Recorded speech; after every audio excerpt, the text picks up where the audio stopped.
So இங்கே room ஒன்று கட்டியிருக்கோம் தோட்டம் பாருங்கள். இங்கே பப்பாயா வச்சோம்.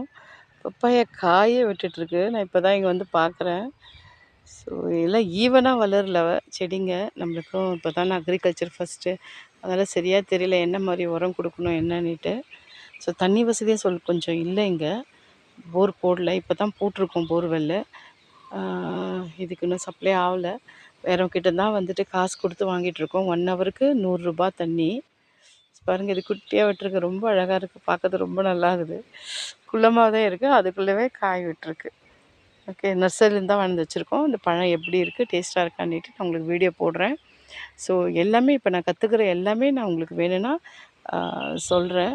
ஏன்னா இது நம்ம ஸ்டெப் பை ஸ்டெப் தான் கற்றுக்குறோம். எல்லோரும் கற்றுக் கொடுக்க இங்கே யாரும் ஆள் இல்லை. ஸோ நம்மளும் வீடியோஸ்லாம் பார்த்து தான் கற்றுக்குறோம்.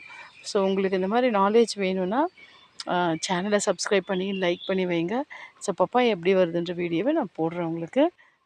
லைக் பண்ணுங்கள், கமெண்ட் பண்ணுங்கள். யாருமே கமெண்ட் பண்ண மாட்டேன்றீங்க. ஸோ நீங்கள்லாம் நம்ம சொந்தங்கள் இருக்கிறீங்கன்னு தான் நம்ம வீடியோ போடுறோம். கமெண்ட் பண்ணுங்கள். தேங்க்ஸ், பாய்.